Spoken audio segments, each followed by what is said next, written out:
Selamat pagi, salam sehat. Jumpa lagi dengan channel YouTube Share Tutorial.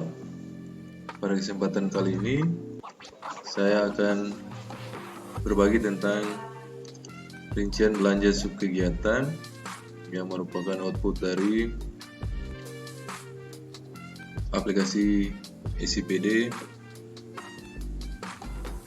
Saya akan berbagi tentang cara kita untuk menyiapkan tabel bantu untuk penginputan SIPD untuk RKA tahun 2022. Ini adalah contoh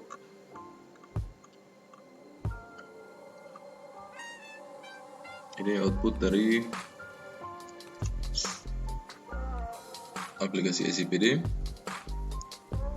Di sini kita lihat rincian belanja subkegiatan Satuan Kerja Perangkat Daerah usulan untuk tahun anggaran 2022. Sebagaimana telah disampaikan dalam Kepmen 050 tahun 2020, Kepmendagri di program nomenklatur program kegiatan dan subkegiatan ini diambil dari Keputusan Menteri Dalam Negeri tentang nomenklatur program kegiatan dan subkegiatan. Di sini saya mencontohkan RKA untuk subkegiatan pengelola pelayanan kesehatan ibu hamil, yang mana programnya adalah program 02, program pengembangan upaya kesehatan perorangan dan upaya kesehatan masyarakat. Kegiatan 2.02, penyediaan layanan kesehatan untuk UKM dan OKP rujukan tingkat daerah kabupaten atau kota. Subkegiatan 01, pengelolaan pelayanan kesehatan ibu hamil. Sumber dana di sini kita bisa mengisi dengan sumber dana bisa bersumber dari dak non fisik BOK, baik BOK kabupaten maupun BOK puskesmas, maupun sumber dana DAU, dana alokasi khusus umum. Kemudian lokasi desa dan puskesmas, waktu pelaksanaan di bulan Januari sampai dengan Desember, kelompok sasaran ibu hamil pada jumlah untuk tahun sebelumnya 2020, 2021 dan 2022 ini merupakan total dari RKA yang akan kita buat atau pada SIPD dikenal dengan rincian belanja. Kemudian indikator dan tolak ukur kinerja.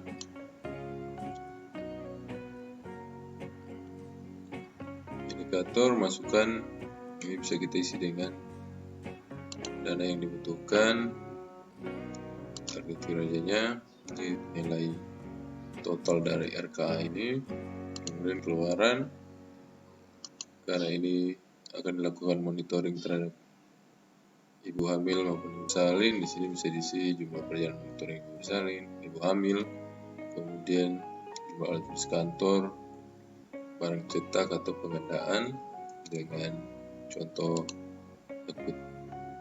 outputnya. Kemudian di sini ada hasil. Ini hasilnya adalah jumlah ibu hamil yang mendapatkan pelayanan kesehatan. Saya di sini ditargetkan 100 orang. Kemudian untuk rincian belanja subkegiatannya,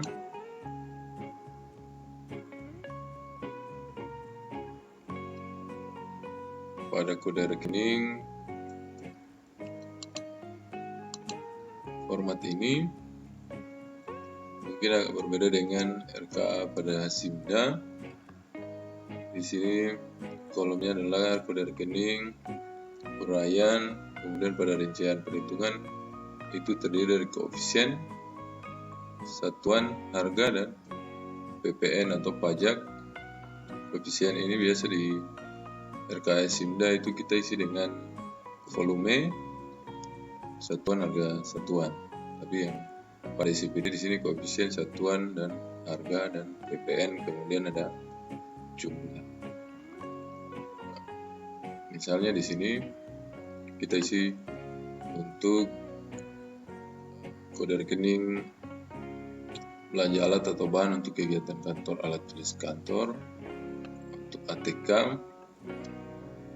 Yang perlu ditekankan di sini untuk dapat membantu kita pada saat penginputan ICPD adalah kita mesti membuat pengelompokan belanja dan ada menu keterangan pada saat kita menginput pada ICPD. Karena itu RKI ini tabel bantu kita sudah harus kita buat dalam bentuk ada pagar dan dalam kurung strap, dan dalam kurung pagar ini yang nanti kita akan isi pada pengelompokan belanja pada saat pengelompokan belanja pada ICPD, sedangkan dalam kurung strap ini yang nanti kita isi pada kolom keterangan.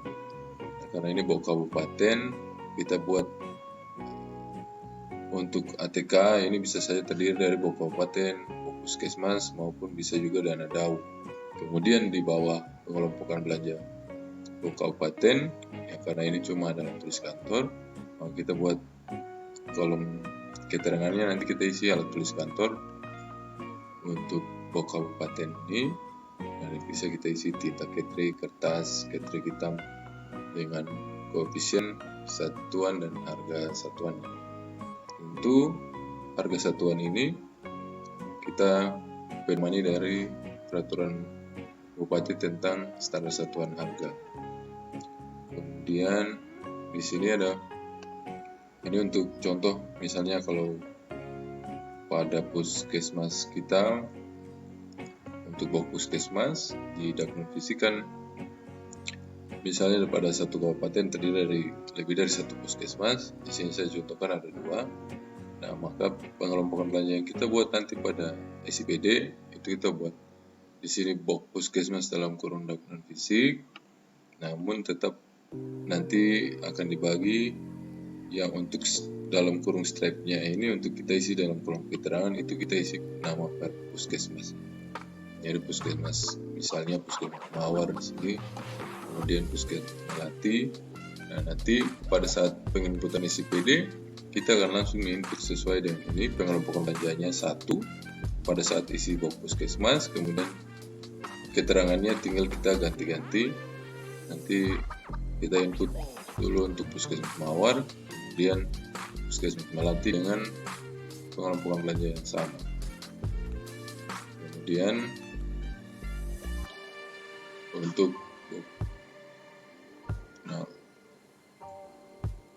selanjutnya untuk contoh yang lain untuk kode rekening belanja cetak. Ini belanja cetak menggunakan kode rekening 510201010026. Ini juga terdapat pada lampiran Kepmen 050. Kemudian di sini misalnya ada box kabupaten untuk cetak. Nah, ini juga pada belanja cetak ini terdapat cetak dan penggandaan. Jadi kita bisa membuat pengelompokan belanja untuk cetak. Misalnya sini cetak baliho, karena ini untuk box kabupaten maka hanya ada cetak saja. Namun kita juga bisa membuat pengelompokan untuk keterangannya untuk pengelompokan box kabupaten, Daknun Fisik, kemudian cetak. Misalnya ada cetak yang untuk keperluan lainnya kita juga bisa tambahkan pada untuk lambang strap dalam kurung ini. Untuk box puskesmas contohnya seperti tadi, kita bisa hanya pada satu pengelompokan belanja, yakni pada kolom dalam kurung pagar. Ini kita pakai box puskesmas strap cetak, tinggal kita pada kolom keterangan kita pakai ganti puskesmas Mawar, kemudian misalnya di sini puskesmas Melati. Kemudian kita lanjut dengan Bapak Bupati untuk pengadaan. Juga kita buat kelompokan untuk puskesmas tawar dan puskesmas. Ya, kemudian untuk selanjutnya yaitu untuk perjalanan dinas. Nah, untuk belanja perjalanan dinas dalam negeri, di sini ada terbagi perjalanan dinas biasa dan perjalanan dinas tetap untuk luar daerah. Di sini ada kode rekeningnya 5104010001 untuk perjalanan dinas biasa dan 0002 untuk perjalanan dinas tetap. Lagi kita diingatkan untuk penggunaan pengelompokan belanja. Misalnya di sini, karena ini perjalanan dinas petugas kabupaten ke puskesmas, kabupaten dan provinsi. Kemudian bisa kita kelompokkan nanti untuk yang strap dalam kurung ini untuk yang PJOT eselon 3, kemudian PJOT eselon 4, sehingga pada saat kita melakukan printout, melakukan printing itu sudah dikelompokkan di dalam, misalnya di sini perjalanan dinas petugas kabupaten ke puskesmas, kemudian nanti untuk strapnya itu semua akan diatur di bawahnya. Jadi misalnya ada 3 kelompok, 4 kelompok pejabat untuk perjalanan dinas. Misalnya di sini ada pejabat eselon 3 golongan 4, kita isi dengan langsung ditambahkan strap gugus 1 agar ini akan terkumpul pada gugus 1. Demikian juga yang untuk gugus 2 kita bisa tambahkan. Nah, sedangkan untuk perjalanan dinas untuk puskesmas dan provinsi puskesmas ini kita bagi.